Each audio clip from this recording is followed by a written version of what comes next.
Ahí la señora nos dijo que está empezando a grabar. Muy bien. Y ahora sí, entonces con nosotros la magíster Janina Aguilar, quien va a coordinar el encuentro de hoy. Ella, como ya la presentamos en algún encuentro a comienzos del seminario, es docente del Departamento de Historia de la Universidad Nacional de Río Cuarto, es presidente del Centro de Investigaciones Precolombinas y coordinadora del Museo Virtual de Campus de la Universidad de Río Cuarto. Así que bueno, un gusto, Janina, te dejo todo tuyo. Bueno, muy buenos días para todos. Muchas gracias, Alejandro. Ponen el nombre del Centro de Investigaciones Precolombinas celebrando estos encuentros que sé que están siendo muy fructíferos. Y también agradecer al Instituto Superior del Profesorado, doctor Joaquín B. González. Bueno, vamos a comenzar con la clase del día de hoy, que Alejandro sé que le compartió dos placas puntualmente para trabajar el concepto de patrimonio cultural, pero aplicado a la realidad del Perú, ¿sí? Así que ese es mi objetivo. Yo voy a apagar la cámara porque Alejandro va a ir pasando diferentes placas y diferentes imágenes que vamos a ir desarrollando y después para trabajar las preguntas, las dudas, las consultas y, bueno, intercambio de ideas al final de la clase, si están de acuerdo, ¿sí? Así que podríamos comenzar, Alejandro. Yo ahí apago la cámara.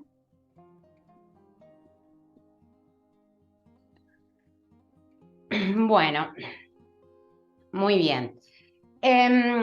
A ver, esta clase pretende realizar un recorrido histórico de lo acontecido en el Perú hasta el momento, justamente en lo que atañe al patrimonio cultural. El patrimonio cultural, como vamos a ir viendo, es muy rico y abarca prácticamente todos los campos que el propio concepto incluye y que vamos a ir desarrollando a lo largo de la clase. Siguiente. A nivel jurídico, el patrimonio cultural en el Perú está regulado conforme a la Ley Nacional número 28.296, la cual establece como categorías del patrimonio cultural en el Perú el patrimonio material inmueble, por un lado, que se refiere a los bienes culturales que no pueden trasladarse y abarca tanto los sitios arqueológicos como las huacas, los cementerios, los templos, las cuevas, entre otros, así también como las edificaciones coloniales y republicanas. La otra gran categoría que abarca esta ley es el patrimonio material mueble. Incluye todos los bienes culturales que pueden trasladarse de un lugar a otro, es decir, objetos como pinturas, cerámicas, orfebrería, mobiliario, esculturas, monedas, libros, documentos, como así también textiles. A partir de la ley mencionada y que fuera promulgada siguiente en el año 2004, esta también establece la política nacional en este país para la defensa, protección, promoción, propiedad y régimen legal y el destino de los bienes que constituyen también el patrimonio cultural de la nación. Esto lo aclaro porque los grandes monumentos y los grandes sitios que vamos a ir viendo, algunos de ellos, la mayoría de ellos, están declarados como patrimonio cultural de la humanidad, pero para que sean declarados patrimonio cultural de la humanidad, sí o sí tienen que tener la declaratoria de patrimonio cultural de la nación. Con la creación del Ministerio de Cultura, que fuera en el año 2010, se incorpora al patrimonio cultural de la nación, y esto no es menor, el patrimonio cultural inmaterial. Dentro de la estructura orgánica del Ministerio de Cultura, a través de la creación de la Dirección de Patrimonio Inmaterial Contemporáneo, órgano de línea dependiente de la Dirección General de Patrimonio Cultural del Viceministerio de Patrimonio Cultural e Industrias Culturales del Ministerio de Cultura.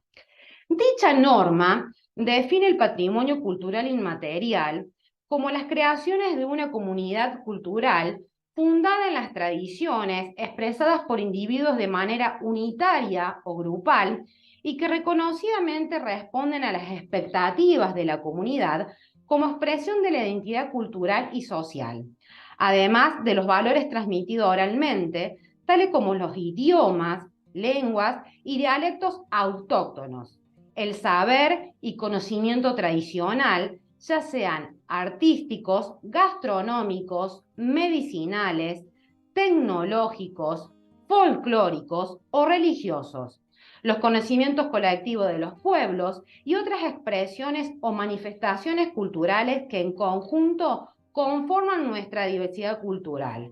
Esto es citado directamente del artículo número 1, página 8 de la ley 28.296. Esta definición que acabamos de dar se encuentra en concordancia con la planteada por la Organización de las Naciones Unidas para la Educación, la Ciencia y la Cultura, estamos hablando de la UNESCO, en la Convención para la Salvaguardia del Patrimonio Cultural Inmaterial, elaborada en el año 2003 y ratificada por el Estado peruano en el año 2005. El patrimonio cultural inmaterial, dice esta convención, es una herencia del pasado y tiene plena vigencia en el presente, pues cambia, se aprende, se recrea y se transmite de una generación a otra según el valor de las comunidades portadoras que le otorgan a la vida social y cultural. El carácter dinámico del patrimonio cultural inmaterial, así como su estrecho vínculo con los quehaceres diarios, los ritos o el calendario festivo contemporáneo, hace posible que la comunidad lo reconozca y valore como un elemento que da forma y vida a su identidad, refuerza su memoria y promueve su reconocimiento ante el país y el mundo. En este marco, y a fin de precisar la definición que establece la ley peruana, es necesario considerar que también forman parte del patrimonio cultural de la nación los bienes que revistan interés cultural que se encuentren comprendidos en los tratados y convenciones sobre la materia de los que el Perú sea parte, ¿sí? Es decir, si no somos miembro o Estado parte de la UNESCO, como así también del Consejo Internacional de Monumentos y Sitios, no podríamos inscribirnos en la lista de patrimonio cultural a nivel mundial. Y hablando de eso, vamos a empezar a desarrollar una de las categorías que tiene como manifestación fundante en el Perú, que es el patrimonio inmueble, haciendo hincapié específicamente siguiente, en las zonas arqueológicas y sitios de excavación. Son muchas las zonas arqueológicas excavadas y estudiadas en el Perú. Esta es una labor inagotable para los arqueólogos peruanos y también extranjeros, que vamos a ir citando algunos de ellos. Pero entre los hallazgos más relevantes hemos tomado algunos casos puntuales y vamos a comenzar por Huaca Rajada, tumbas reales del señor Sipán. El descubrimiento de las tumbas del señor Sipán, realizado el 26 de julio de 1987 por el arqueólogo peruano Walter Alba, constituye un acontecimiento de trascendencia mundial. El contenido y significado de lo encontrado, siguiente, asume un carácter único, no solo por los peruanos, sino para la humanidad. Este hallazgo no solo proporcionó información sumamente valiosa sobre una cultura, como la Moche, ya que se trata de uno de los mausoleos reales más importantes de la época, sino que impidió que los tesoros ahí encontrados fuesen profanados por los saqueadores de tumba, algo que en la actualidad aún sigue pasando. Siguiente. El monumento arqueológico de Sipán está ubicado en los predios de la cooperativa Pomalca, cerca del pueblo de Sipán, a 40 kilómetros al sureste de la ciudad de Chiclayo, al norte de Perú. El monumento consta de dos grandes pirámides de adobe erosionadas y separadas por una gran plaza de 60 metros. Este monumento, que hoy en día está rodeado de cultivos de caña, es conocido por los lugareños como Huaca Rajada. Se trata de un santuario donde se hallaron entierros de altas jerarquías de la cultura moche. Siguiente. Se sabe que este mausoleo fue destinado por generaciones a la realeza mochica del valle y de sus alrededores. Walter Alba, arqueólogo encargado de la excavación, señala que ningún entierro excavado arqueológicamente con anterioridad ha resultado tan rico, complejo y revelador. Las características y contenido de esta suntuosa tumba resumen el nivel de desarrollo regional alcanzado por estos antiguos peruanos. El personaje en vida habría ocupado la cúspide de la sociedad mochica local, probablemente organizada como un reino o señorío. Además, su relevancia también se debe a que en la historia no había sido encontrado restos intactos de un rango tan alto en nuestra antigua civilización peruana, siendo considerado el único de su condición. El señor de Zipán vivió alrededor del año 250 después de Cristo y fue el máximo jerarca de la cultura moche.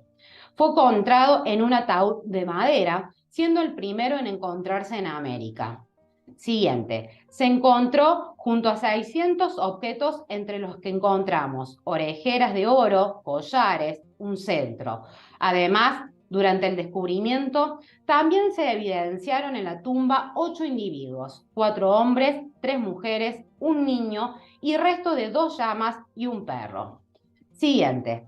A su vez, se encuentra, como vemos aquí en la imagen, el Museo de Tumbas Reales del Señor de Zipán, moderno edificio en forma de pirámide que alberga en su interior verdaderas joyas del arte mochica y que guarda los restos del antiguo dignatario de Zipán. En el primer piso se encuentra la reconstrucción de la tumba principal, acompañada por los verdaderos restos óseos. En el segundo piso, se exhiben los ornamentos del señor de Zipán en oro, plata y cobre. Y en el tercer piso se encuentra la primera pieza de oro, un sonajero con la representación del dios Ayapaec. Siguiente. Continuando en esta lista de patrimonio inmueble. El señor de Zicán, en Batán Grande, Lambayeque. Otro hallazgo sensacional realizado en Batán Grande y perteneciente a la cultura Zicán, fue el que tuvo lugar en el año 1991. Lo realizó el arqueólogo japonés Izumi Shimada, en la Huaca del Loro. Allí excavó y documentó 2 tumbas de élite del periodo medio de dicha cultura. Los trabajos se realizaron desde fines de junio de 1991 hasta mediados de marzo del año 1992. Y han sido las primeras tumbas de élite de este periodo que se han excavado científicamente. Dichas tumbas se ubican dentro de la Reserva Arqueológica y Ecológica Nacional de Poma, en Batán Grande, en el valle del río La Leche, en la costa norte del Perú. Estas tumbas habían sido ubicadas durante un examen sistemático de áreas que fueron saqueadas entre los años 1978 y 1980. Las manchas rojas del cinabrio, pigmento rojo, sulfuro del mercurio y los fragmentos de láminas doradas que dejaron los huaqueros como desechos sobre la superficie hicieron suponer que las tumbas cercanas pertenecían a individuos de alto nivel social. Las evidencias indican el alto desarrollo alcanzado en los campos de la tecnología metalúrgica, siguiente, agricultura y economía, que hizo posible que Zicán sea una cultura singular. Zicán quiere decir Casa de la Luna en la antigua lengua muchic, y era así como se llamaba la zona en la que se desarrolló. Una de las tumbas estudiadas pertenecía a un hombre de élite de unos 40 a 50 años de edad aproximadamente.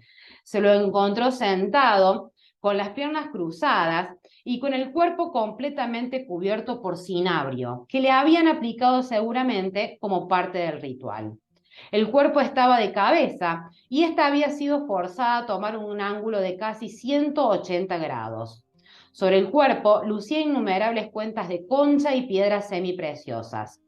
Su atuendo incluía además un faldellín de oro, orejeras y una máscara también de oro.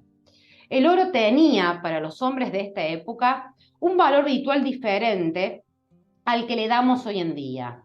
Servía para el adorno y pompa del señor, quien aparecía ante sus súbditos refulgente como el mismo sol.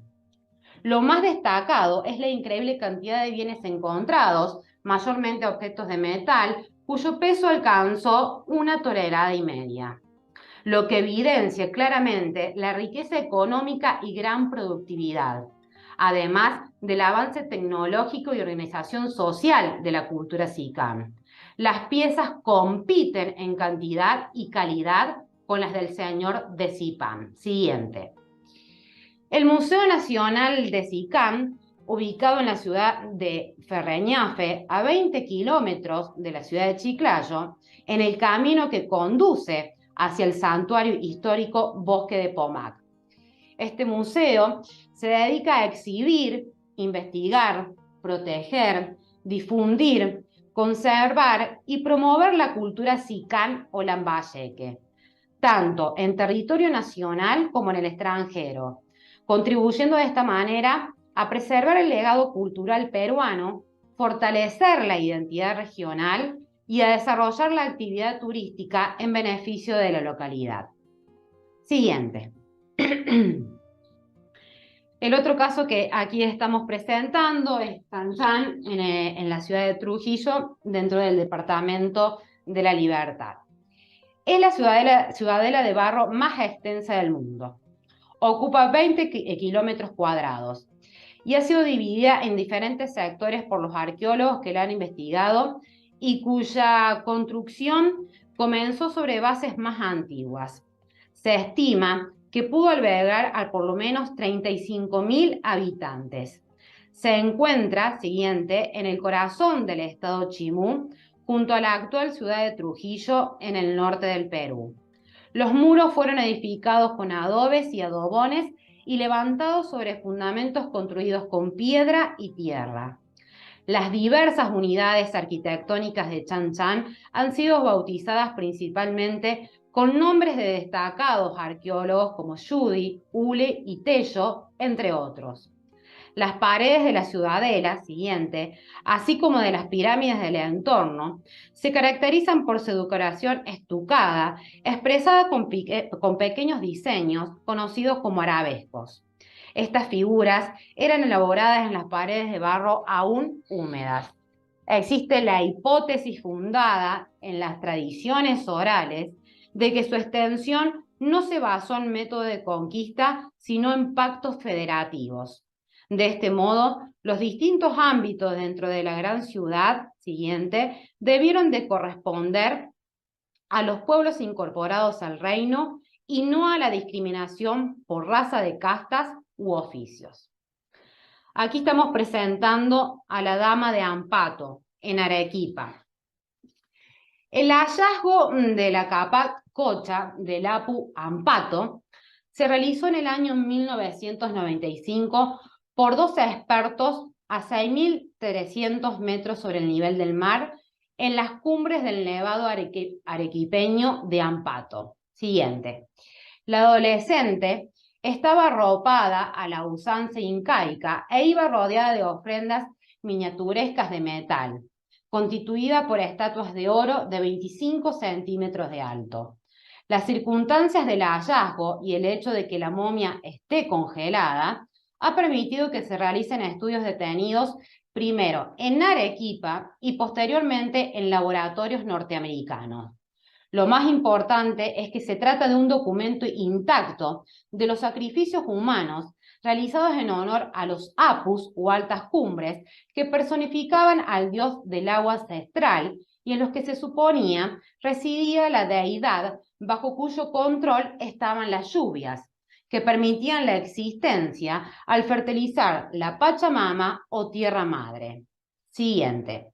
La dama de Ampato fue declarada en el año 2020 como Patrimonio Cultural de la Nación por el Poder Ejecutivo. Esta declaratoria patrimonial abarca además a todos los bienes prehispánicos hallados juntos con el cuerpo congelado de esta doncella en el nevado arequipeño, los mismos que se exhiben en el Museo Santuarios Andinos de la Universidad Católica de Santa Marta. Estos bienes prehispánicos proceden de las investigaciones arqueológicas hechas por el proyecto Santuarios de Altura del Sur Andino, que impulsó la Universidad Católica de Santa María en Arequipa en los últimos 20 años. Siguiente. Entre los elementos que fueron declarados Patrimonio Cultural de la Nación, se hallan 3 cuerpos momificados, los cuales están ataviados con sus respectivos ajuares funerarios, compuestos por vasijas de cerámica, esculturas en miniaturas de metal y de material orgánico, además de textiles que corresponden a la cultura inca. Uno de estos cuerpos corresponde a Sarita, momia hallada en el volcán Misti. Hay todo un trabajo sostenible realizado por parte del museo y a partir de la financiación de la Universidad Católica de Santa María. El director de Museos Santuarios Andinos, Marcos López Hurtado, afirma que el reconocimiento de las piezas que se exhiben en dicho museo como patrimonio cultural de la nación comenzó hace unos 3 años con el registro de los bienes en exposición por parte del Ministerio de Cultura. Este director ha ido advirtiendo que este proceso es todo un recinto cultural íntegro que debe, sí o sí, llevar adelante la inscripción de patrimonio cultural de la humanidad por su gran relevancia, y están en esas instancias de relevamiento, pero aún sin respuesta por parte de la UNESCO. El Museo Santuarios Andinos de Arequipa, que alberga a la momia Juanita y otras piezas arqueológicas, ha recibido en este año, producto obviamente también por el cierre de los museos por la pandemia del COVID-19, aproximadamente unos 900 turistas. Y esto lo menciono para cuando trabajemos puntualmente los sitios que están declarados Patrimonio Cultural de la Humanidad a nivel propiamente turístico. Justamente estos 900 turistas desde el reinicio de sus actividades culturales, que puntualmente han sido todos extranjeros, y esto también es un dato a considerar. Siguiente. El próximo caso es la ciudadela de Caral. Se encuentra ubicada en el Valle de Supe, en la provincia de Barranca. Las investigaciones realizadas por la doctora Ruth Shadi Solis y su grupo de arqueólogos de la Universidad Nacional Mayor de San Marcos han permitido descubrir la existencia de Caral, ciudad que data aproximadamente al 3000 a.C. Es la ciudad más antigua de América y alberga construcciones como el Templo Mayor, que alcanza los 18 metros de altura. Son 50 hectáreas de edificios que probablemente hayan tenido un carácter sagrado por la presencia de templos y altares. Con respecto a su arquitectura, la ciudad sagrada de Caral es un complejo formado por diferentes construcciones y cuya ubicación en una terraza fue pensada estratégicamente para protegerla de desastres naturales. En su edificación se usaron materiales como piedras y maderas de árboles muertos. No se vieron en la necesidad de recurrir a la depredación, cuidando de esta forma el medio ambiente. La ciudad sagrada de Caral fue declarada como Patrimonio Cultural de la Humanidad en el Perú por la UNESCO el 28 de junio del año 2009 en la ciudad de Sevilla, en España. Como sustento de ser un bien cultural de valor universal excepcional, está su antigüedad, sorprendente arquitectura, plano de la ciudad, estructuras piramidales y conjuntos residenciales de clase dominante, y también su extensión urbana. Las impresionantes y complejos elementos arquitectónicos de la ciudad sagrada de Caral hacen que este sitio arqueológico sea uno de los puntos turísticos más importantes del Perú. Al ubicarse en la capital del Perú, 182 kilómetros al norte de Lima metropolitana, siempre es una gran opción también para el turista local, pero principalmente con un turismo extranjero. Siguiente. Específicamente en la categoría de zonas arqueológicas turísticas que tiene el Perú, como aquí vemos, ¿sí? el sorprendente Machu Picchu. La ciudadela de Machu Picchu es el más importante de los atractivos turísticos del Cusco. Descubierta para el mundo en el año 1911 por el explorador norteamericano Hiram Bingham, esta ciudadela es considerada una de las más extraordinarias muestras de arquitectura paisajística del mundo. Machu Picchu, en quechua, montaña vieja, está situada sobre una montaña de estructura de granito. Utilizando ingeniosas técnicas, los incas lograron transportar pesados bloques de piedra, así como tallarlos y pulirlos con pulcritud sorprendente. Machu Picchu, hay que destacar, que ha recibido un galardón durante el año pasado a nivel internacional que lo reconoce como un importante destino mundial. Esta vez, la ciudadela Inca fue elegida como el mejor atractivo turístico de Sudamérica por los premios World Travel Awards. Este importante reconocimiento, Machu Picchu lo logra ya por quinto año consecutivo. Lo ganó en esta categoría en las ediciones 2018, 2019, 2020 y 2021. Machu Picchu, declarada como Patrimonio Mundial por la UNESCO, es una de las 7 9 maravillas actuales. Hace un año también Machu Picchu logró también otro galardón que lo posiciona como uno de los destinos turísticos más importantes del mundo, que va a la vanguardia en el tema de la sostenibilidad ambiental y en la lucha contra los efectos del cambio climático. El 2 de septiembre del año 2021, las autoridades peruanas recibieron el certificado que reconoce al santuario histórico de Machu Picchu como destino carbono neutral, el primero que se otorga a un destino turístico en el mundo. Un logro alcanzado gracias al trabajo articulado entre la sociedad civil local y los sectores públicos y privados, cuyo eje principal es la conservación del patrimonio natural y cultural de esta zona. Siguiente. Las líneas de Nazca. Estos espléndidos pictogramas de animales, plantas y figuras geométricas de complejo significado se ubican a 450 kilómetros al sur de la ciudad de Lima y se extienden sobre las pampas de Nazca, Cumaná, Ingenio, Palpa y Socos en una superficie de 75.358 hectáreas, entre las provincias iqueñas de Nazca y Palpa. Fueron trazadas por la cultura nazca y están compuestas por varios cientos de figuras que abarcan desde diseños tan simples como líneas hasta complejas figuras zoomorfas, fitomorfas y geométricas que aparecen trazadas sobre la superficie terrestre. Estas pampas se caracterizan, siguiente, por la tonalidad de su suelo, principalmente negruzco y pardo, pero también con partes rojizas que tornan violáceas al ponerse el sol. Al encontrarse en una de las zonas más secas del planeta, a una altura de 330 metros sobre el nivel del mar y a una temperatura media anual de 25 grados Celsius, se generan condiciones naturales óptimas que ayudan a conservar los dibujos. El aire caliente actúa como un colchón que impide que las líneas se borren porque obliga al viento a cambiar su dirección. Siguiente. Las primeras referencias escritas sobre las líneas y geoglifos de Nazca y Palpa se remontan a escritos del cronista español Pedro Cieza de León en el año 1547.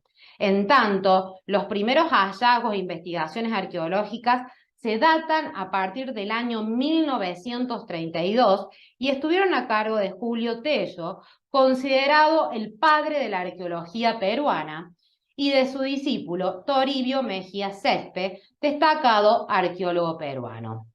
Otros estudiosos de los geoglifos fueron el historiador estadounidense John Rowe, el arqueólogo alemán Max Uhle y tras ellos el antropólogo estadounidense Paul Kosok, quien determinó su antigüedad en 550 años después de Cristo mediante la técnica del carbono 14.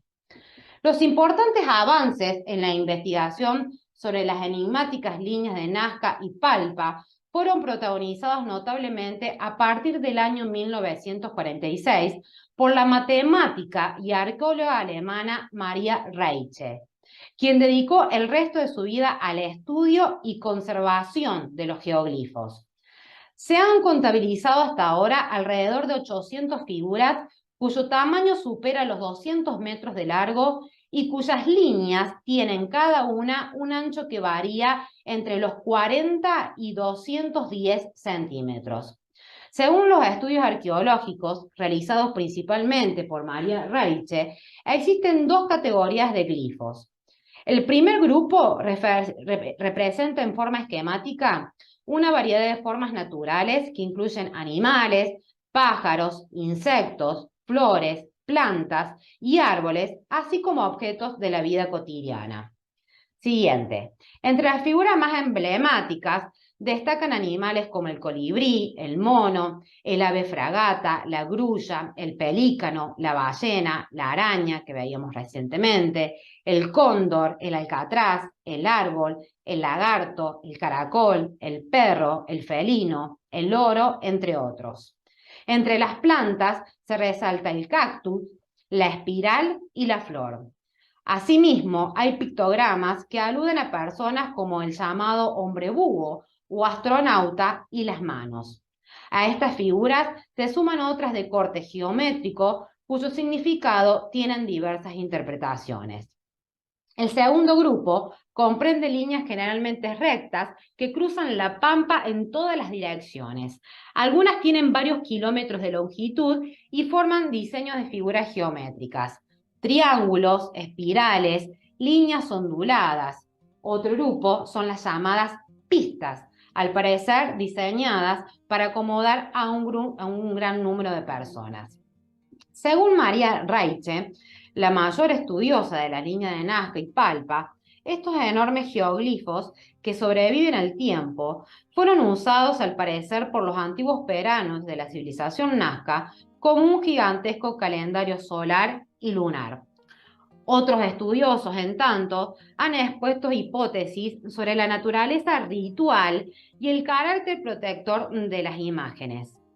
Recientes investigaciones afirman que se trata de un complejo sistema de gestión de agua, recurso vital muy escaso en la zona, incluso en la actualidad. En relación a la protección y conservación del sitio, esta política está a cargo del Ministerio de Cultura, que ha aprobado el Plan de Gestión Sistema de Gestión para el Patrimonio Cultural y Natural del Territorio de Nazca y Palpa, mediante resolución ministerial número 019-2015 del Ministerio de Cultura del año respectivo.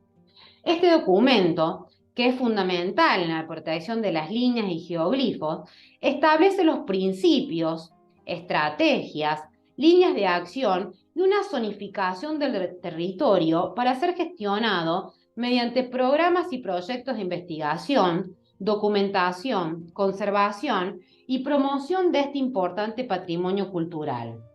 Desde el año 2015 se ha instalado una oficina de coordinación de la Dirección Desconcentrada de Cultura de ICA, en Nazca, para la implementación de este sistema de gestión. En vista del alto interés que consistan estas líneas y geoglifos en el medio científico e internacional, los proyectos de investigación y conservación nacionales y extranjeros continúan, y esta vez son auspiciados por universidades de Japón y Europa y el Fondo del Embajador de la Embajada de los Estados Unidos en el Perú. Gracias a las extraordinarias investigaciones, esfuerzos y gestiones de esta arqueóloga, la UNESCO otorgó a la línea de Nazca la categoría de Patrimonio Histórico y Cultural de la Humanidad en el año 1994. También es Patrimonio de la Nación. Las líneas y geoglifos de Nazca y Palpa fueron declaradas Monumento Nacional por la Ley 6.634 en el año 1929. En la actualidad se encuentra protegido por la Constitución Política del Perú en su artículo 21 y por la ley número 28.296 que mencionábamos al inicio de la clase.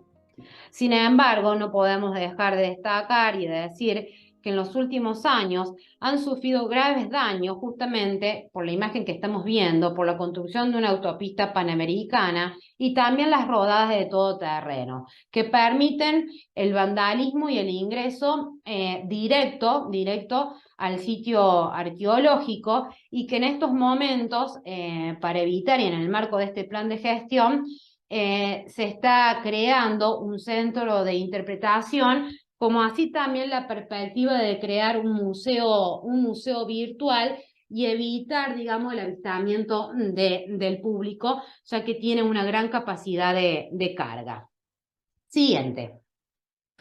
Aquí vamos a hablar de Chavín de Huántar, también como patrimonio mundial declarado en el año 1985. El sitio arqueológico de Chavín de Huántar debe su nombre a la cultura que se desarrolló entre los siglos XIII y V a.C., ubicado en la provincia de Huari, departamento de Ancash, en la unión de los ríos Huachesca y Mosna, tributarios al río Marañón, sobre el flanco oriental de la Cordillera Blanca y el callejón de Conchucos a 3.180 metros sobre el nivel del mar. Siguiente. Chavín fue un centro ceremonial y de peregrinación que acogió a personas de diferentes latitudes, distancias e idiomas, convirtiéndose en un importante lugar de convergencia cultural y religiosa. El área declarada Patrimonio Mundial tiene una extensión de 14.790 hectáreas y un perímetro de 19.011.014 metros. Está conformado por un conjunto de estructuras monumentales siguientes, distribuidas dentro de un patrón arquitectónico que caracterizó al periodo Horizonte Temprano, debidamente cercano y bajo protección legal mediante decreto del Ministerio de Cultura en agosto del año 2007, que aprobó el expediente técnico de la zona arqueológica monumental Chavín de Huántar y que lo declaró como Patrimonio Cultural de la Nación. Siguiente. El 18 de julio del año 2008 se inauguró el Museo Nacional Chavín con el objeto de difundir y promocionar los valores universales del monumento y la sociedad Chavín. Es uno de los sitios precolombinos más antiguos y conocidos en la expresión de su arte y las técnicas decorativas y de construcción de su tiempo. Su creación arquitectónica, siguiente, tecnológica y simbólica, que se caracteriza por edificios revestidos de piedra de cantera y terrazas artificiales alrededor de plazas, que contiene un sistema interno de galería con una intrincada red de respiraderos y desagües sin precedentes en América del Sur. Es un ejemplo excepcional de las creaciones arquitectónicas, tecnológicas y simbólicas de las primeras sociedades precolombinas en los Andes peruanos. Su aspecto es sorprendente, con una serie de terrazas y plazas, con un complejo sistema de galerías internas y decorado con elementos iconográficos, antropomórficos y zoomorfos de gran belleza, ¿sí? Acá estamos viendo las típicas cabezas clavas de Chavín, que justamente adornaban las paredes del templo, y actualmente solo queda la que estamos viendo en una de las paredes originales del recinto. Otra de estas cabezas clavas se exponen y se exhiben justamente en el Museo Nacional de Chavín, que está contiguo al sitio arqueológico.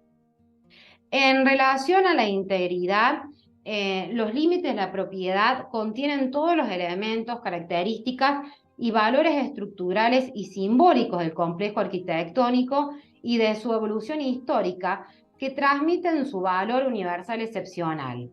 Aunque el sitio ha sido históricamente afectado por fenómenos naturales y antropogénicos, conserva la integridad del complejo formado por los edificios, plataformas y plazas. Su diseño arquitectónico, las formas y materiales originales de sus diferentes etapas de construcción, las estructuras, galerías, plazas y espacios arquitectónicos conservan elementos y características originales más allá del vandalismo realizado.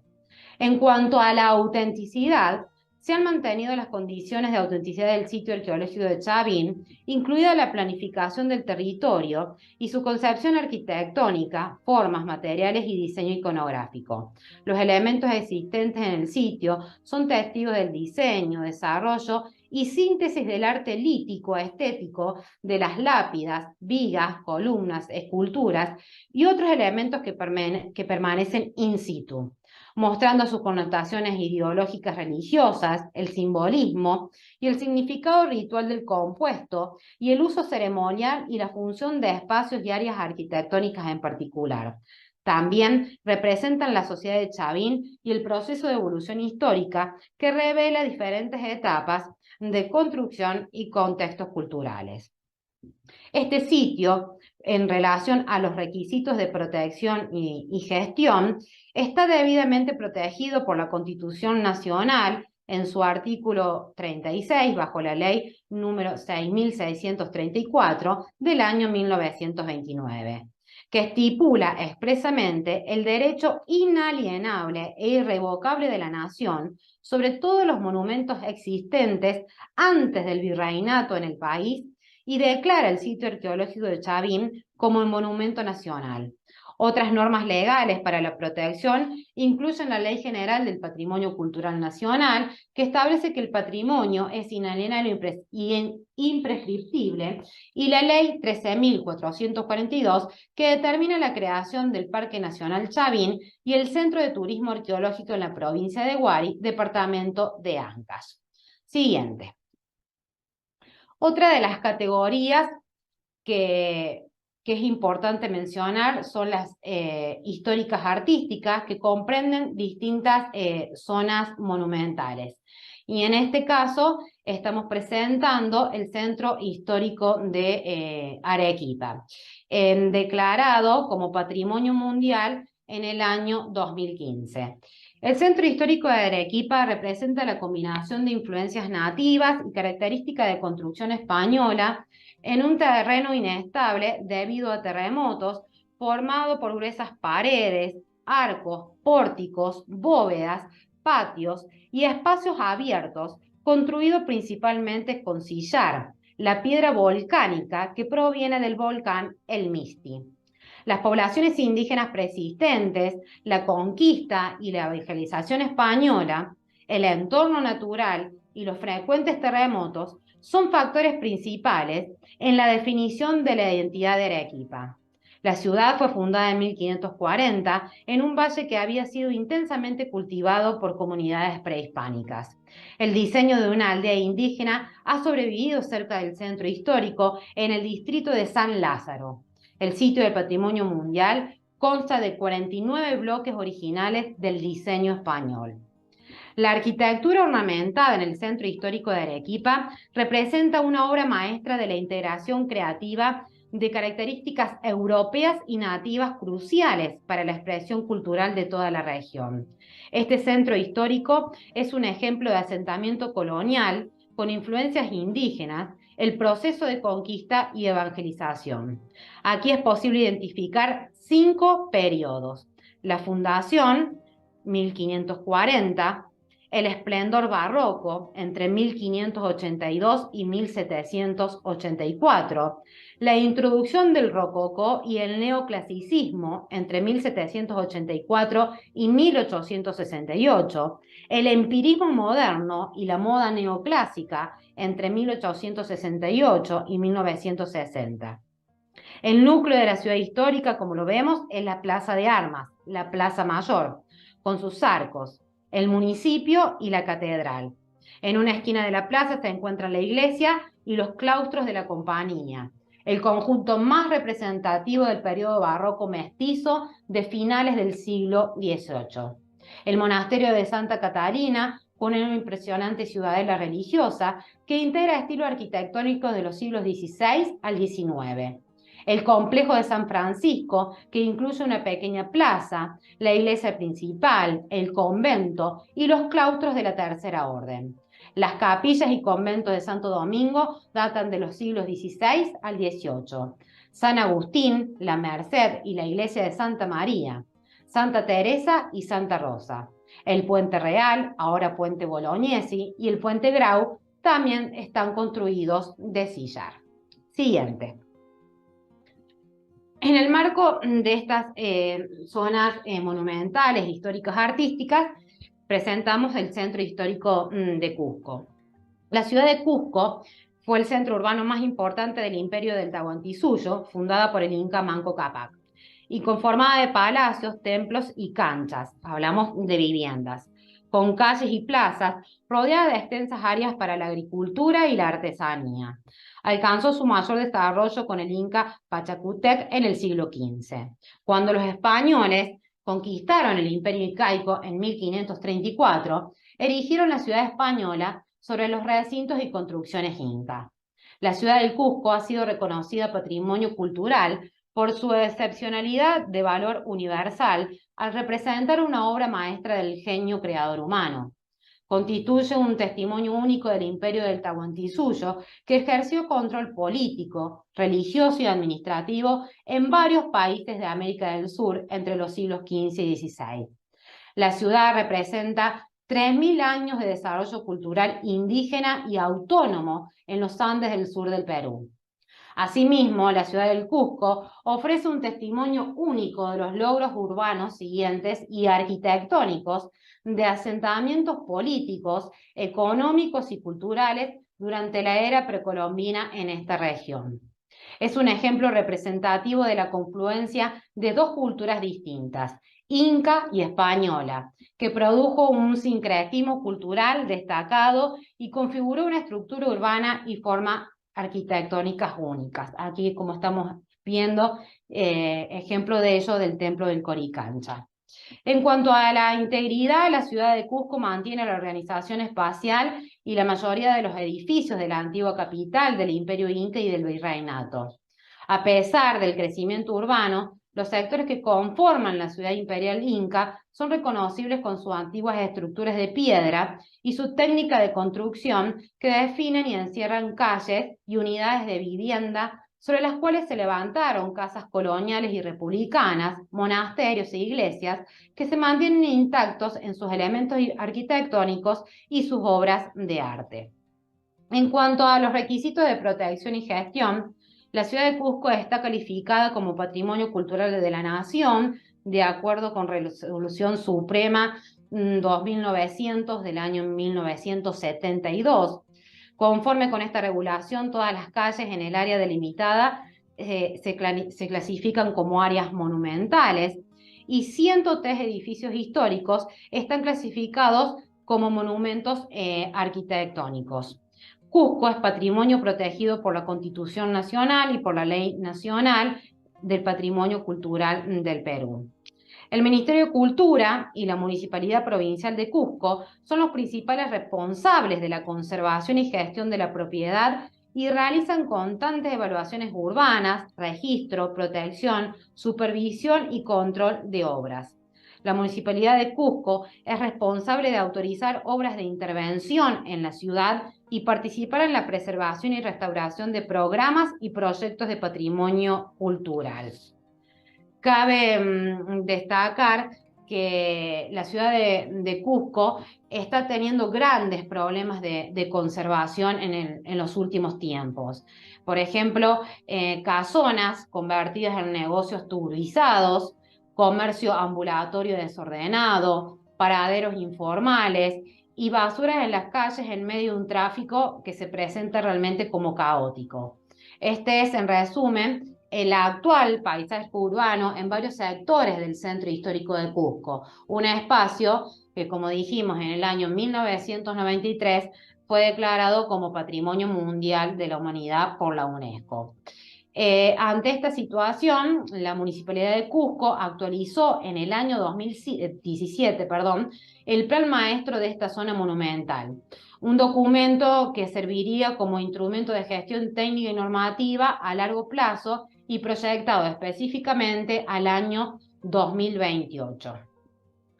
El alcalde de Cusco explica que el Plan Maestro actualizará el uso de los inmuebles que han sido declarados patrimonio, ya que algunas casonas actualmente catalogadas como residenciales funcionan como locales comerciales. El objetivo es que se puedan realizar legalmente las modificaciones necesarias en cada predio para así consagrar el cuidado del centro histórico y de un área de amortiguamiento dentro de lo que comprende el centro histórico de Cusco. Siguiente. Bien. El centro histórico de Lima. La Plaza Mayor de Lima, declarada Ambiente Urbano Monumental por resolución suprema en el año 1972. Esta plaza, antiguamente llamada Plaza de Armas, fue el escenario donde Francisco Pizarro fundó la ciudad de Lima un 18 de enero del año 1535. Fue trazada por la espada del descubridor, conquistador y luego gobernador. Incluso él mismo fue quien puso la primera piedra de la que sería sede y cabeza de la gobernación de Nueva Castilla. Así se instaló en tres frentes: el Palacio de Gobierno, la Catedral y el Cabildo. La plaza ha sufrido muchas transformaciones, por lo que lo único verdaderamente virreinal que supervive en ella es la añeja pileta, siguiente, de bronce, ubicada justamente en el lugar donde estaba un pilón de agua del que originalmente los habitantes se abastecían de agua. Las construcciones que la circundan tienen un estilo neocolonial barroco. Así como la Plaza Mayor, hay otros ambientes urbanos monumentales declarados, entre los que se pueden mencionar la Plaza San Martín, la Plaza Bolognesi, la Plaza 2 de Mayo, el Paseo Colón, el Parque de la Exposición, hoy Gran Parque de Lima, el Parque Universitario, donde se ubica la Universidad Mayor de San Marcos, la Alameda de los Descalzos, el Paseo de Aguas, el Puente de los Suspiros.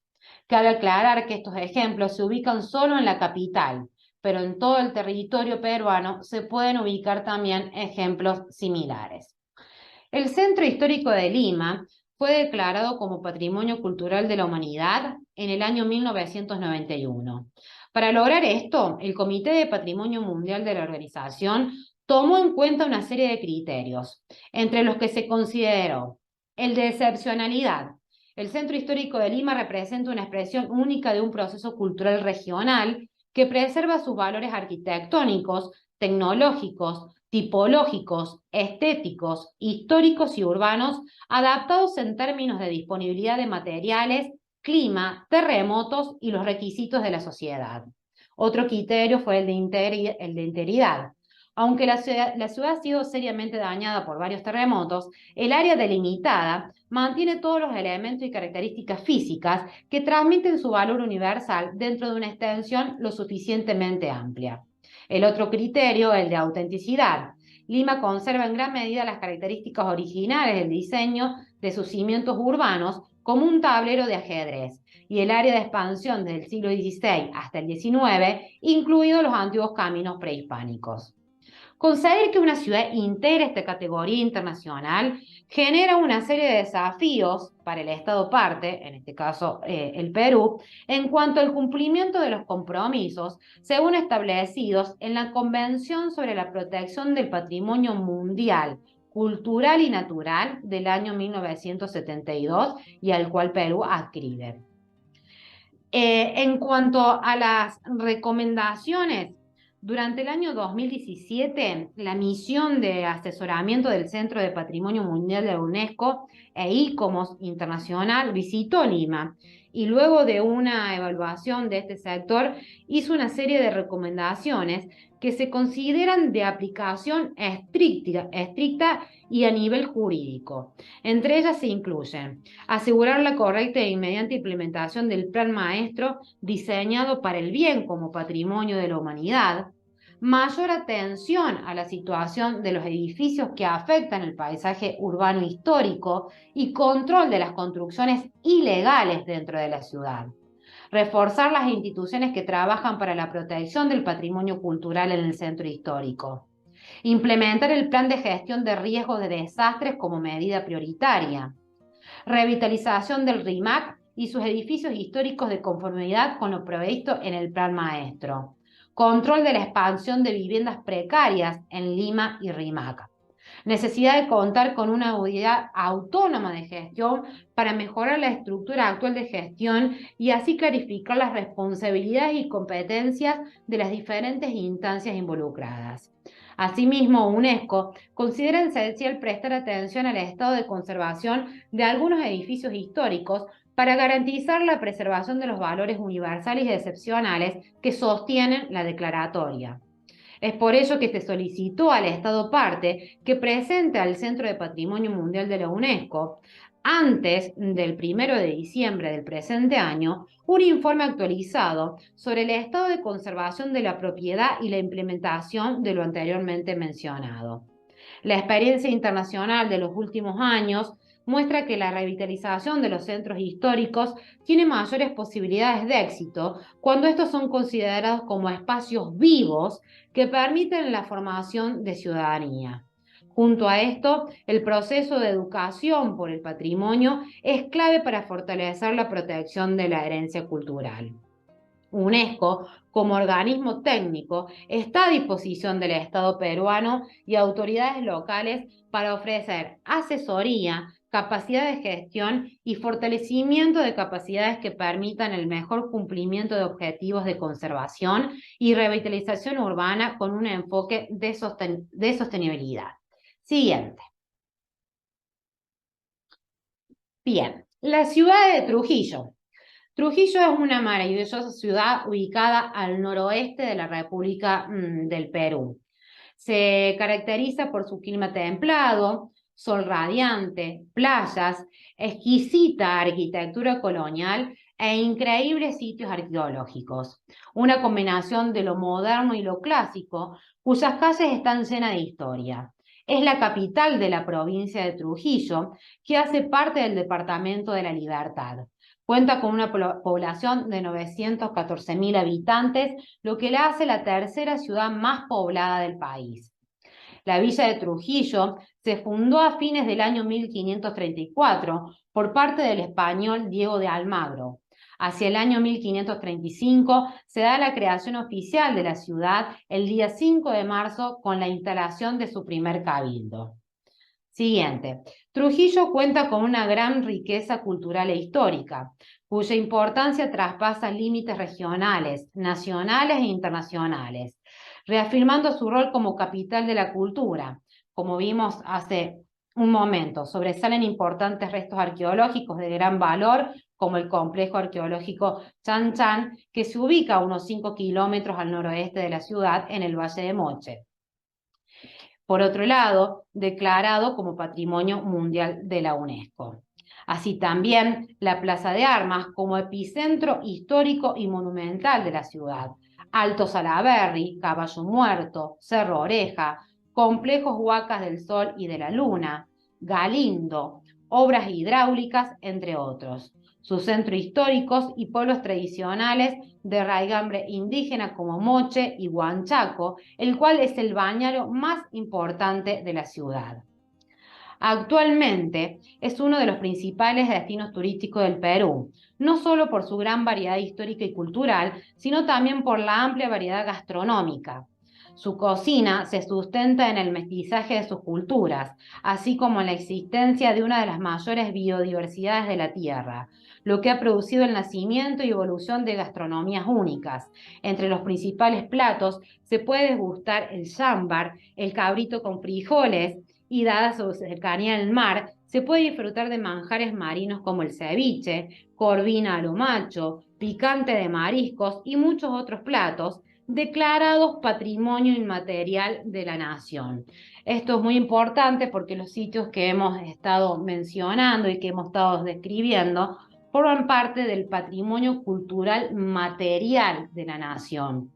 Trujillo no ha sido declarado Patrimonio Cultural de la Humanidad, pero sí ha sido declarado como sitio y patrimonio inmaterial de la nación a partir de la gastronomía y una de sus principales fiestas tradicionales y uno de los bailes tradicionales que tiene la ciudad de Trujillo, que es la marinera. En el año 2015, la Dirección Desconcentrada de Cultura de la Libertad comenzó a brindar asistencia técnica a los propietarios de los inmuebles del Centro Histórico de Trujillo a fin de restaurar estos predios con miras a que esta zona urbana sea incluida en la lista de Patrimonio de la Humanidad de la UNESCO.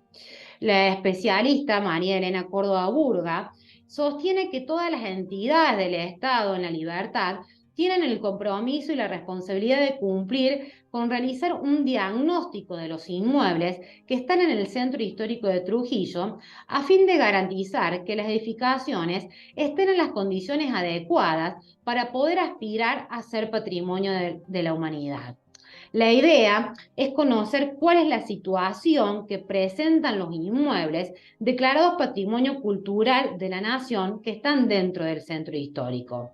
En tal sentido, la experta considera que esto es un trabajo conjunto con la Municipalidad de Trujillo y la Dirección Desconcentrada de Cultura de la Libertad, los cuales están trabajando integralmente en una serie de recomendaciones para la protección y conservación de estos bienes patrimoniales. La investigadora reconoce que existe un importante número de inmuebles en el centro histórico de Trujillo que en la actualidad ya están requiriendo de una inmediata restauración y que son los propietarios quienes deben asumir los costos de esos trabajos. Digamos, esto no lo puede asumir el Estado porque es propiedad privada, pero sí se puede acompañar todo proceso y brindar gratuitamente la asistencia técnica. Pero hay que ser claros en que muchos inmuebles ya necesitan una intervención directa y muchos propietarios no están, digamos, de acuerdo en intervenirlos. Siguiente. Bueno, acá vemos una imagen de la catedral en el centro histórico de Trujillo, en la Plaza de Armas. Siguiente. Eso sería todo, Janina. Gracias.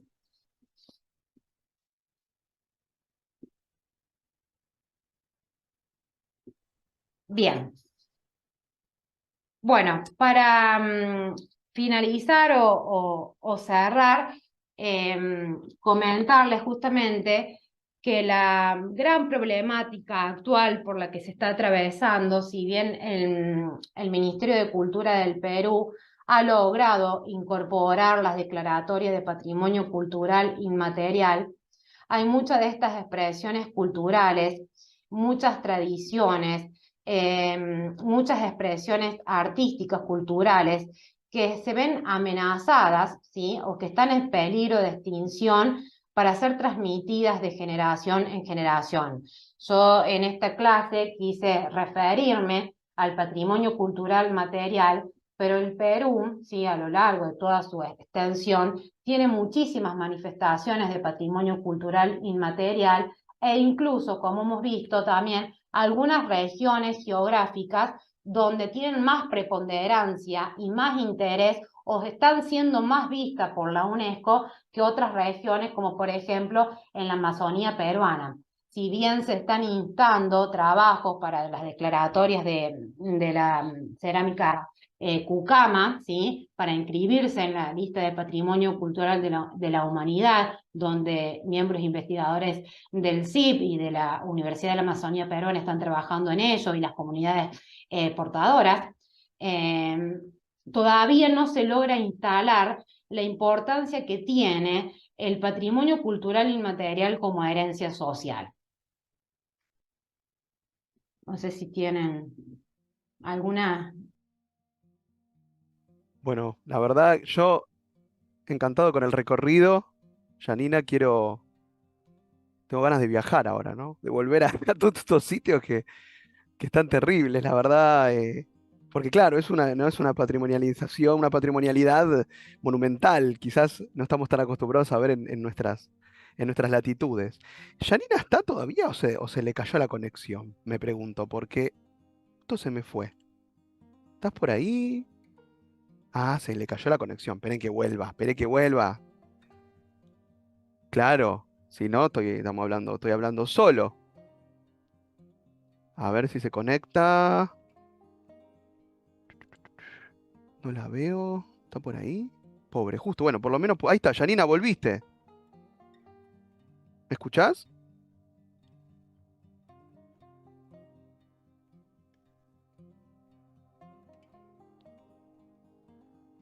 Chan, chan.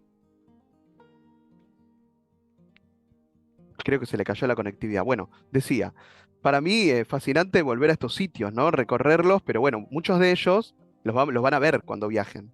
Así que es una gran, primer acercamiento, ¿no? Y también, digamos, empezar a hacernos preguntas, creo yo, empezar a reflexionar sobre cuestiones interesantes, discusiones y debates que planteó Janina, ahí la volvemos a ver, muy interesantes, que creo Sí. que los vamos a poder recuperar in situ, ¿no? En el sitio. Janina estaba comentándoles que para mí es Sí. muy atrapante tu recorrido en el sentido de que me da ganas de volver a visitarlo, ¿no? Volver a Perú, volver a visitar estos sitios maravillosos. Y La quiero, verdad que son sitios monumentales. monumentales, claro. Es impresionante la monumentalidad. He tenido la oportunidad de conocer algunos, no todos de los que he ido describiendo y mencionando, pero creo que esta monumentalidad está siendo afectada también en esta globalidad en la que vivimos justamente por esta práctica del turismo cultural, pero también, a ver, uno leyendo la Ley Nacional de Protección del Patrimonio Cultural del Perú, en uno de sus artículos principales, digamos, aporta esta idea del turismo cultural y a la democratización de la cultura, ¿sí? Sobre los bienes patrimoniales, que es imposible impedir. Por eso es que, bueno, a ver, hay que reconocer que el Perú tiene un buen manejo en la conservación de los sitios, en cuanto a los planes de gestión y a las unidades ejecutoras que corresponden a cada sitio arqueológico. Digamos, esa estructura orgánica pasa por planes de gestión, planes de ordenamiento territorial y unidades ejecutoras que están a cargo de las direcciones de concentrada de cultura de cada región del Perú. También sabemos que la arqueología es muy cara de practicar y que conservar estas obras monumentales y con un largo ya periodo en el tiempo, justamente sería imposible si no fuera financiado por organismos extranjeros. Yo en un momento mencioné universidades anglosajonas, bueno, el Japón que financia también estos planes de gestión y estos planes de manejo. Es para debatir el tema. No sé si alguien, Jesús Justo, puede ser. antes de ya le doy la palabra a Jesús, que había levantado la manita, pero justo te quería abrir la ronda de preguntas con algo que empezaste a comentar recién. Algunos encuentros anteriores nos estábamos debatiendo esta cuestión de si la posición que cada uno tenía respecto a los sitios que se han decidido para garantizar su conservación, de alguna manera hacerles una réplica o una estructura que simule el sitio original de manera tal de que los visitantes puedan tener una experiencia cercana al sitio, pero a la vez preservarlo. Quería consultarte para arrancar con las preguntas, tu postura al respecto, si tenés una postura Bueno, formada. a ver, y para responderte nos tenemos que ir a la economía de la cultura, a la economía del patrimonio. ¿Por qué? A ver, existen dos grandes réplicas en el mundo, ¿sí? En relación al arte rupestre, que es la Cueva de Altamira, ¿sí? Y Lascaux en Francia. Para realizar estas réplicas a escala natural de estos grandes sitios prehistóricos, la UNESCO, ¿sí? Puso millones y millones y millones de euros para que fuera realizado, ¿sí? Porque hoy no podemos entender el patrimonio solamente en manos de museólogos, por así decirlo. Entonces, o de arqueólogos. Se necesita de un gran equipo técnico y hasta de artistas plásticos, porque estamos hablando de arte, en definitiva. Es un gran número de gente bueno, todo eso requiere de una infraestructura muy grande y de un presupuesto muy grande. Y aquí se torna el dilema en cómo también, como latinoamericanos, vemos y miramos a Europa. Si ustedes me preguntan si son necesarias las réplicas, yo considero que sí. Considero que la réplica, ¿sí? Evitaría Pero esto lo digo en el campo científico, digamos, como investigadora del patrimonio. Evitaría el ingreso del público porque muchas veces no se controla la capacidad de carga al sitio, ¿sí? Evitaría. Pero acá entramos en un debate también deontológico del derecho y el acceso a la cultura, ¿sí? De que los públicos, cuando uno hace estudios de público, lo que te piden es la originalidad. Lo que buscan ver es esa originalidad y esa sensación sobre el objeto o un sitio monumental, ¿sí? Es que como que se considera, incluso piensen en lo que he mencionado, que para la UNESCO, ¿sí? Para ingresar como patrimonio de la humanidad, tiene que ser auténtico, ¿sí? Es decir, evitar la restauración. Obviamente, por ejemplo, en el caso de Chan Chan, tiene restauraciones, tiene prácticas de conservación justamente, distintas técnicas de conservación en Adobe, por ejemplo, pero la gente busca la originalidad. El tema es que de las réplicas, o sea, si nosotros nos pensamos, no sé si nuestros estados podrían garantizar más allá del financiamiento externo que se hicieran. Y no sé tampoco qué garantía esas réplicas darían, ¿sí? La afluencia de públicos, porque todos estos sitios monumentales que yo he estado mencionando tienen su centro de interpretación y su museo in situ, ¿sí? Donde algunos tienen masividad de públicos, pero otros no. Entonces, esa gran infraestructura, esa gran inversión, y no sabemos si tendríamos públicos en los museos. Es todo un dilema. Perfecto, muchas gracias, Janina. Bueno, si te parece, le doy la palabra a las personas que ya están levantando la mano y después quienes tengan alguna pregunta, obviamente también. Empezamos con Jesús, que habías levantado la mano primero. Buen día. Primero saludarlos a todos. En especial a Anita. Hola Ana, buen día. Mira, tengo un par de cosas escritas.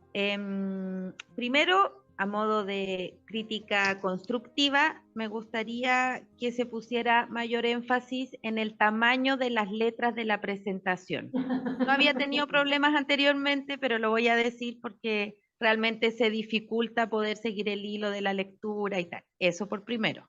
Segundo, al comienzo de la charla nombraste unas placas que se habían compartido. No sé cuáles son esas placas. Si es que se compartieron, no las pude ver.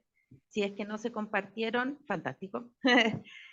Por lo otro, quedé con una interrogante cuando en las primeras placas hablaba en algún momento de los últimos modos de protección o de las legislaciones, más bien dicho, que han ido avanzando en un término que decía industrias culturales. Eso por primero, ¿a qué se refiere? Y lo siguiente, ya bien avanzado, digamos, las placas, en algún momento nombraste unos efectos antropogénicos. Ahí también me arrojó una duda tremenda. Eso, y muchos abrazos, y tengo mucho ganas de verles. También quiero viajar. Bueno, Eso por ahora, gracias. Jesús, agradecerte por la crítica constructiva de las letras. Ya me lo ha dicho mi directora aquí presente, varias oportunidades. No, el tamaño de la letra era más grande, quiero aclarártelo, pero fue una cuestión a último momento del diseño del PPT, del PowerPoint. Pero sí es verdad que se utiliza letra grande. En cuestión a lo que planteas, en lo de antrogenético, quise decir antropomorfo, ¿eh? Fue un error mío en la lectura. Eso quiero aclarártelo. Fue cuando estaba hablando de las líneas de Nazca. Pero en relación a los criterios de conservación actual o protección, el Perú, porque no lo tenía, y esto fue a partir del año 2010. A ver, el Perú no tenía Ministerio de Cultura, ¿sí? Digamos, el órgano máximo era el Instituto Nacional de Cultura, el INC. En el año 2010 se conforma el Ministerio de Cultura y bajo el ministerio distintas dependencias. Una de las dependencias, es la de industrias culturales. ¿Por qué de industrias culturales? Bueno, nuestro país también, Argentina, tiene dependencia de industrias culturales bajo la declaratoria de la sede de monumentos y bienes culturales de la nación. Cuando hablamos de industrias culturales, nos estamos haciendo referencia al marketing cultural que engloba o encierra más allá de los muros de los museos. Es decir, las industrias culturales abarcan hoy las artes escénicas, que forman parte quizás muchas veces de las nuevas políticas de los museos, performance, instalaciones, el cine, el arte propiamente dicho.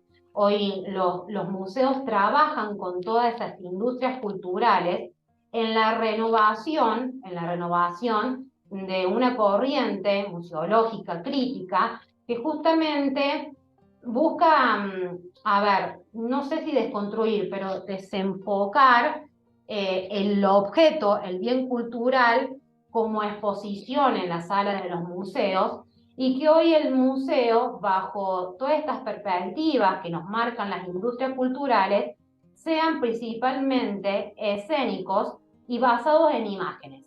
A eso quise hacer referencia con industrias culturales. No sé si te respondí. Perfectamente. Aquí iba con la inquietud, porque en otros estudios que llevo, no lo quería nombrar, pero el extractivismo también rondea y limita unas delgadísimas líneas entre lo industrial y el extractivismo. Nada más por eso quería hacer esa diferenciación, porque creo que el extractivismo, más que el cambio climático, ha sido responsable a lo mejor de la pérdida de patrimonio en todas sus formas, ¿no? Cultural, humano, naturaleza, hablando de mares, subterráneas, aguas. Eso, más bien era quedarme quieta en saber a qué específicamente se refería con industria, ¿no? Por no darle la exacerbación de industrializar aquello Sí. que queremos proteger. Eso era el alcance. Muchas gracias, me quedó súper claro. Gracias a vos por la pregunta. Por mi parte, aclarar lo de las plaquitas, porque me hace quedar mal, Jesús. Las subimos, Jesús, las subimos la semana pasada al Classroom, como viste que siempre subimos material previo al encuentro y material posterior. Las subimos como material previo, eran 2 plaquitas en un PowerPoint. Está en el Classroom, por las dudas. Quizás no te llegó la notificación, a veces pasa, el Classroom, viste que a veces notifica y a veces no te llega o te llega como spam, pero bueno, y mandamos un correo avisando que estaban. Pero ¿Se bueno. subió antes del sábado pasado? No, después del sábado pasado. Fue Ah, esta después del semana, sábado pasado. sí, Esta que, semana, no recuerdo qué día sí, fue. martes o miércoles, por ahí. Sí, Sí, El martes. martes me parece que fue, es que Alejandro. todavía no me hago tan amiga de esta Ay, sí, yo sé que tecnología, sí. entonces me cuesta, me pierdo, entonces eso Yo era nada lo más sé, saber sí, que sí están es. allí y ya nomás las busco.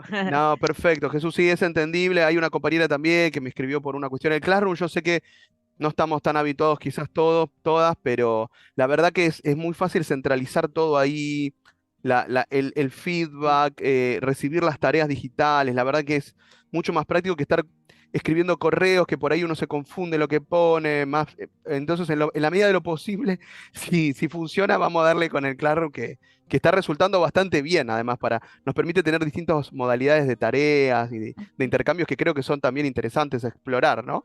Pero bueno, cualquier cosa, estamos siempre ahí para resolver preguntas o consultas. Le paso a dar la palabra entonces a Demián, que tiene también una manito levantada. Hola, ¿cómo andan? Hola, buenos No, días. nada, bien cortito. Dos cosas que pensaba ahora sobre el final de esto entre el símil y entre la copia, entre la réplica y el original. Dos cosas, una de la vida personal y otra de una nota que leí hace poco. Eh, yo trabajé muchos años soy escultor, trabajé muchos años en restauración, entonces siempre está el tema de la réplica, ¿no? En conservación, la restauración se entiende que es siempre como el fin último, porque estás reponiendo, estás cambiando, estás agregando una cosa que no es original. Un ejemplo muy cortito, porque siempre me generaba, o sea, quedo pensando estos temas.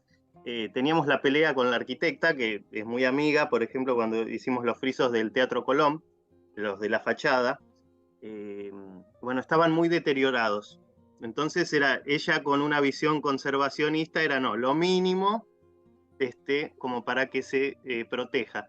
De hecho, había habido una intervención no profesional en la década del 70, donde se le habían hecho como una lechada de cemento gris, que no correspondía porque no era el símil piedra, pero que paradójicamente lo protegió como para que esos frisos lleguen hasta la intervención del 2010. Entonces yo con una visión más de escultor o de constructiva, yo decía, no, trataba de intervenir más, porque decía esto para conservarlo habría que estar permanentemente encima, y uno sabe que esa obra no va a ser retocada hasta dentro de, vaya a saber, 50 años más por ahí o 20 años más, y muy probablemente eso, que si lo dejábamos como para que se conserve, en el medio se iba a perder. Bueno, ahí había como dos lógicas de intervención diferentes. Y la otra, sobre una nota que leí hace poco de divulgación, ¿no? Donde comparaba un poco esta cosa que de la cultura occidental, que nosotros tenemos esto de que buscamos, lo que decía Janina, que se busca el original, se busca, ¿no? Y lo comparaba con la cultura occidental o en particular de China, donde decía que para los chinos era muy por el contrario, vos veías a los europeos yendo a la piedrita que quedó de la Gran Muralla y los chinos todos sacándose la foto en la parte reconstruida donde se veía la muralla, e incluso lo llevaba el autor a la comparación con las marcas, no sé, Louis Vuitton, todas las copias que tienen los chinos de la cultura allá a nivel industrial, y de cómo hay dos valoraciones totalmente diferentes entre esas culturas, no lo sé, pero es lo que planteaba el autor, donde, bueno, unos buscaban dónde estaba la realidad, si era más real esa copia, bueno, para el autor, para los orientales sí, la copia era lo real, lo otro no, lo otro era una cosa muerta que no, está bien, era un vestigio, y cómo los occidentales buscábamos, ¿no? Esta cosa medio de reliquia que vendrá de ahí, desde esa época de las reliquias católicas, ¿no? De acá en esta sillita se sentó y entonces la experiencia, ¿no? Como que había dos posturas diferentes, nada, para abrir el debate nomás. Sí, esa idea también de reliquia, pero en realidad esa idea del coleccionismo que también tenemos, ¿no? Es decir, esto por lo que tanto estamos trabajando, se investiga o se escribe y demás, y para ir evolucionando en otra forma de mirar estas herencias. En definitiva, el coleccionismo y a nivel privado también sigue existiendo, es decir, todavía no nos hemos desprendido de esos patrones decimonónicos, ¿no? Y creo que los museos, por ejemplo, reflejan mucho de eso todavía. Si bien hay, a ver, o se ha pretendido a partir de la década de los 80 o de los 90 del siglo XX, ha habido un cambio importante a nivel museológico, creo que en retrospectiva sigue existiendo esta idea del coleccionismo y también de esta búsqueda del original, ¿no?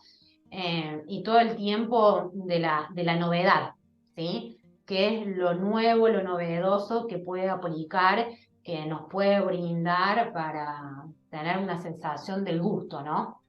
Creo que también viene por ese lado, desde mi punto de vista, ¿no? Bueno, súper interesantes estas racionalidades, ¿no? Detrás de la patrimonialidad y la patrimonialización, ¿no? Como son procesos que uno por ahí da por sentado y es interesantísimo, que hasta ahí hay un nivel incluso filosófico al respecto, y además de antropológico, obviamente, y arqueológico, que me parece súper interesante, así que agradezco la pregunta de Demián, muy buen debate. No sé si alguien más tiene alguna pregunta que quisiera hacer, ¿eh? Podemos preguntar alguna cosita más. Creo que estamos en tiempo, ¿no, Janina? Cualquier cosa me decís, pero... De 34. Así que, ¿alguna preguntita más Yo quedó? quisiera, Dale, sí. Ana. ¿Cómo se financia internamente en el Perú esta cuestión de la conservación y de la atención a estos sitios. En realidad, todos los sitios, todos los monumentos, envían el dinero producido por las entradas, que entre paréntesis para el extranjero es cara, a Lima, es decir, al Ministerio de Cultura. Y el Ministerio de Cultura utiliza los fondos de acuerdo con las necesidades de cada monumento. Eso para muchos, yo he escuchado a muchos colegas protestar por esa cuestión. No se olviden que no es un país federal, porque le da discrecionalidad al ministerio para distribuir los fondos. Y como muy bien dijo Janina, algunos sitios, por más extraordinarios que sean, no tienen flujo turístico. Incluso hasta Caral. Caral no ha producido tanto todavía porque hasta hace muy poco era difícil entrar. Todavía no tenía garantizado, digamos, el acceso para que el público llegara sin dificultades. Porque, entre otras cosas, Caral como Zipán han tenido problemas con el entorno campesino. En el caso de Zipán, los campesinos se enteraron rápido de que había oro y plata y turquesas entre las ofrendas, el tesoro de Zipán, y entonces atacaban al sitio y a los arqueólogos para robarlo. Y en el caso de Caral, el campesinado no estaba de acuerdo con la excavación ni con la apertura al público. E incluso balearon la camioneta de la arqueóloga en jefe, justamente Yadi Solís. Sí. O sea, fíjense que es muy conflictivo todo, ¿eh? Es todo muy conflictivo. Pero sí que, por ejemplo, un sitio como Chan Chan, que tiene miles y miles de turistas todo el año, o Machu Picchu, financia los monumentos que no tienen demasiado público. Pero desde mi punto de vista es justo eso. Para mí es justo, porque como dijo Yani, la unidad ejecutora recibe dinero para atender, por ejemplo, pónganle Chan Chan, el problema son la salinidad de los vientos y el agua que percola del océano a los cimientos de Chan Chan, porque una estructura en barro es dificilísimo de conservar.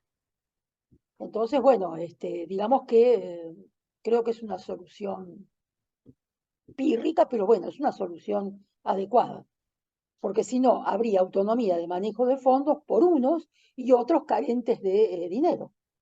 Y no nos olvidemos que Perú es un país económicamente estable, pero que tiene un grado de pobreza alto.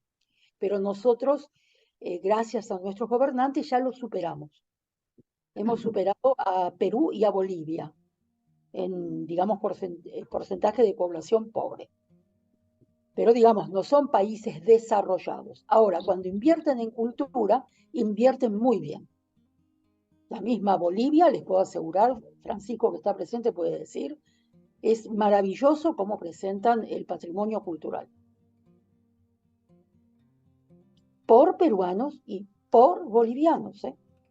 Se han emancipado bastante de las misiones extranjeras o de los asesores extranjeros, porque el principal asesor es UNESCO, obviamente, ¿no?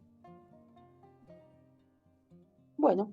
Sí, súper interesante también, ¿no? Esta otra variable, estas dinámicas políticas, ¿no? Que afectan la cuestión patrimonial y que estuvimos hablando un poco de eso, creo que vamos a seguir desarrollando el rol del Estado en relación a la preservación de bienes culturales. Hablamos un poco en encuentros anteriores de distintos actores que están involucrados y ahí Janina también con la discusión que planteó al principio, también el aspecto económico, financiero de esta cuestión, que por ahí a algunos de nosotros nos cuesta más, ¿no? Involucrarnos en estas temáticas, pero son tan necesarias para entender estos procesos, ¿no? Que tienen una gran complejidad. Bien, si les parece, sí, muy mal sí, historiador, sí, por antropólogo, supuesto, por supuesto. muy mal. El Uno mundo es es economía, economía, perdón, así es, así es. hay que cambiar la Hay cabeza, que cambiar la cabeza, claro, porque si no, digamos, los totalmente, procesos económicos afectan cada una de nuestras vidas, seguramente, cada uno seguramente. de No, si yo veo no, una, Yo vi una cripto y me pongo a llorar, Ana. Yo la verdad que tengo que adentrarme más en esta temática. Si les parece, cerraríamos con dos preguntas y no se vayan porque queremos comentarles algo más respecto del viaje. Así que le doy la palabra a Jesús, luego a Mario y si les parece vamos yendo a la parte final de este interesantísimo encuentro. Jesús. Sí, mira, primero comentar, apoyando lo que dice Ana, en Chile existe la CONAF, que estos son monumentos más naturales, pero ocurre lo mismo que ella indica. Por ejemplo, yo al vivir en donde vivo, esta Reserva Nacional, Pingüino de Humboldt, ahora también un área marina protegida costera de múltiples usos, ocurre lo mismo, tiene una gran afluencia, junto con las Torres del Paine y uno que otro, y todo eso va a un gran fondo que se distribuye justamente para aquellas áreas protegidas que no tienen suficiente flujo turístico, por ende las arcas no son sustentables en sí para ese patrimonio en sí, ¿no? Eso. Lo otro, a lo que decía Ana sobre algunos campesinos que en realidad guaqueaban, u otros campesinos que en realidad alejaban a todo el mundo, se me surge una pregunta de, ¿tendría que ver la etnia? ¿Tendrá que ver con sentirse partícipes de esa protección histórica? Me surge esa pregunta. Y a lo de réplica u original, yo todavía estoy en la postura de que parte de cómo afecta la afectación histórica en sí, per se del tiempo, sobre los patrimonios, es parte de lo que las próximas generaciones, a mi gusto, deben ver, ¿o no? En el caso de la Reserva Nacional Pingüino de Humboldt, sí existe una base de visitantes a la isla de Damas, ¿no? Antiguamente no estaba, ¿no? Pero ya ahora son, si no me equivoco, 700 personas diarias y sería, ¿no? Entonces, a la isla, luego de que se cumplen los 700 tickets, tú ya no puedes desembarcar en la isla, que no representa que no puedas pasear en el archipiélago, porque los botes salen a hacer el tour, pero no desembarcas en la isla en sí, ¿no? A lo que voy que la réplica en sí tiene un juego, pero a lo mejor la réplica y la originalidad en una manera amistosa es rica, ¿no? Contribuye a esta culturización de saber más sobre nosotros, protegerlo, conservarlo, ¿no? Pero sigo en la postura en que eh, no podemos evitar, ¿no? Porque ya existe el patrimonio al aire, ¿no? O sea, no podemos evitar eso de que no se destroce, de que el clima no lo intervenga, porque es parte de lo que las próximas generaciones tienen que ver, cómo es el ciclo natural del mundo, ¿no? De las personas, de lo humano, de lo natural, de los animales, del viento, ¿no? Sigo como en esa parada. A lo mejor, claro, en el mismo patrimonio en sí conservado duele, ¿no? Perderlo de a poquito, ¿no? Pero digo, es el ciclo natural, ¿no? Ya están, ya llevan años y durarán los años que tengan que durar, ¿no? Siempre bajo el criterio de conservación. Eso. Muy bien. Bueno, nos deja interesantes interrogantes. No sé si hay alguna cuestión que quieran aclarar al respecto. El tema de la población que está en torno de los sitios se verifica en Perú, en Bolivia, en Paraguay, en nuestra propia Misiones. Miren, muchas veces el vecindario es zonas rurales, entonces vamos a hablar de campesinos. Ven en los cerros, en los apus, fuerzas sobrenaturales. Y en las excavaciones arqueológicas, una liberación de espíritus de dentro de la tierra que lo mejor sería no hacerlo. Hay una palabra que en América, en casi toda América del Sur por lo menos, es bastante común, que es la palabra encanto. Bueno, la palabra encanto, definida por un señor Cucama, es el lugar donde están los espíritus, no las almas, porque almas sería ya una denominación griega, si ustedes quieren. Están los espíritus. Entonces, uno está perturbando los espíritus. Y perturbarlos implicaría acciones como automáticas de esa sacralidad sobre las vidas de las personas. En Perú, en Bolivia no sé, pero en Perú es muy habitual que los arqueólogos, antes de abrir un sitio o excavar una huaca, llamen al chamán, al curandero, para que la huaca se deje cavar. Porque las huacas son espíritus. Y por lo tanto, bueno, contra eso choca el pensamiento científico. Pero si hasta los mismos arqueólogos nativos de este país toman esa precaución, es porque la creencia es muy fuerte. Eso es lo que pasó en Caral. Eso pasó en Caral, pero muy notoriamente, ¿no? Y relatado por la directora de la excavación. Sí, relatado en voz propia por ella. Recuerdo cuando la entrevistamos, Exactamente. sí, cuando la entrevistamos, más allá de las notas públicas que dio, ¿no? Porque además, el mismo Caral, entiendo yo que estaba en una gran hacienda que fue de la familia de Xavi. Pero bueno, pero eso sería otra cuestión. El problema es ese, ¿no? Y Caral es impresionante lo que ocupa. Y después, en Perú las réplicas son difíciles porque son sitios que ocupan cientos y cientos de hectáreas. ¿Cómo haces una réplica de Chan Chan? Al contrario, prefieren definir áreas de amortiguamiento donde no pueden instalarse industrias, donde no puede practicarse agricultura, de tal manera de hacer una área de resguardo.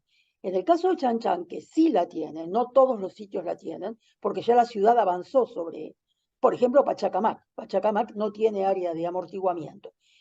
Bueno, aún así, en lucha permanente por la invasión de tierras. Porque, vuelvo a repetir, es un país que, como en Argentina, la gente no tiene vivienda o no tiene campo de cultivo, de autosubsistencia, y entonces invade la tierra vacía, lógicamente. O sea que en ese aspecto, un sitio tan importante, tan conocido, tan visitado como Chan Chan, tiene el área de protección amenazada por invasión de tierra. Se arrojan basuras, es como un Sí, es el depósito. mismo, perdona, es el mismo caso que vos decías de Pachacamac, ¿sí? Y la gran inversión que se ha realizado en el majestuoso museo que tiene, porque tiene un museo de sitio majestuoso, Pachacamac, y ya está avanzando también los terrenos y la gente. O sea, ha quedado prácticamente, o sea, ya hasta la zona de área del museo ha quedado sin área de amortiguamiento. Y no la tiene, nunca la... No la tiene. Pero ya ni el mismo Estado peruano es un invasor, porque puso el Museo Histórico Nacional, que estaba en el centro de Lima, lo puso en el área arqueológica de Pachacamac.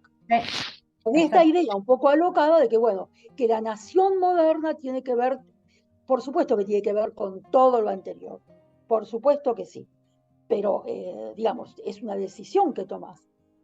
Terrenos con materiales arqueológicos de distintas épocas en un colosal museo. ¿Y eso cómo se llama? ¿Y eso quién lo hace? ¿Y eso quién lo diseña? Entonces, bueno, sí, son políticas de Estado, sí. Eso es política de Estado, exactamente. ¿Cómo se van sumando acá? Este año no alcanzamos a ver el Museo Nacional puesto allá, pero el 2024 sí vamos a ir, Claro. Porque merece verse. Decía, no, que se van sumando tantas densidades, ¿no? Sobre esta complejidad de la agencia, ¿no? De los sujetos, de las comunidades, cómo irrumpe sobre una lectura que de otra manera pareciera ser verticalista, ¿no? El Estado generando políticas de preservación y las comunidades que puede ser desde su cosmovisión propia, como lo marcaba Ana, también acá Elvio nos cuenta, ¿no? Desde en otras regiones, cómo se le pide permiso a los cerros y seres vivientes antes de caminar largas distancias. También se hace lo mismo en la quebrada, ¿no? Pienso que esta forma de agencividad de los pueblos, de las comunidades, demanda, ¿no? Otro tipo, como explicaba Janina, otro tipo de gestión también del patrimonio, una gestión que más horizontal, más participativa, ¿no? Esto, y cómo, bueno, esto entiendo yo, hay otros actores, actores de escala internacional, estatal, que tienen otras racionalidades, ¿no? Otras lógicas que por ahí no son las mismas, y las mismas temporalidades y espaciales propias de las comunidades. Así que muy interesante. También pensaba en Argentina, ¿no? Los casos de etnogénesis, por ejemplo, el pueblo Huarpe, cómo demandaba de los arqueólogos un reconocimiento porque eso les ayudaba a sostener una demanda territorial, pero en otros sitios, por ejemplo, contaban algunos colegas que excavan en el noroeste argentino, ya no son bienvenidos los arqueólogos por las consecuencias de la turistificación en la quebrada de Humahuaca, ¿no? Entonces digo, qué interesante el rol de las comunidades, creo que es clave, así que celebro la pregunta de Jesús y ahí la intervención de Elvio también al respecto, creo que es una dimensión del problema súper importante. Si les parece, le doy la palabra a Mario con la última pregunta y pasamos a la etapa final del encuentro. Mario, todo tuyo.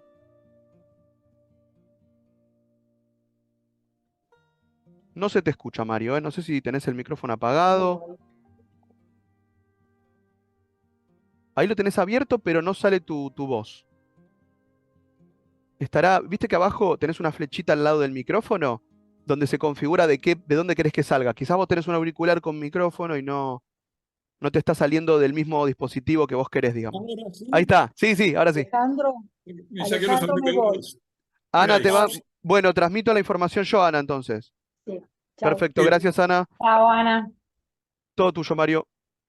Bueno, les quería comentar una experiencia en Paracas. Estuve en el Museo de Paracas, en el Museo Tello de Paracas, un museo hermosísimo, muy moderno, visitándolo, pero no tienen mantos Paracas. O sea, yo fui hasta allí porque son una pieza que me gusta muchísimo, me produce una admiración enorme. Los mantos Paracas son una pieza hermosísima de la textilería andina, precolombina, y me fui hasta allí y hay réplicas algunas réplicas y un solo manto exhibido. Y preguntaba en el museo y me dijeron, no, están todos en Lima, se los llevaron todos a Lima. Ah, mira, Eso Entonces, quería aclarar, sí. ¿por qué? ¿Por qué es claro. así? Pero bueno, Eh, se ve que era en su momento se hacían así las cosas, ¿no?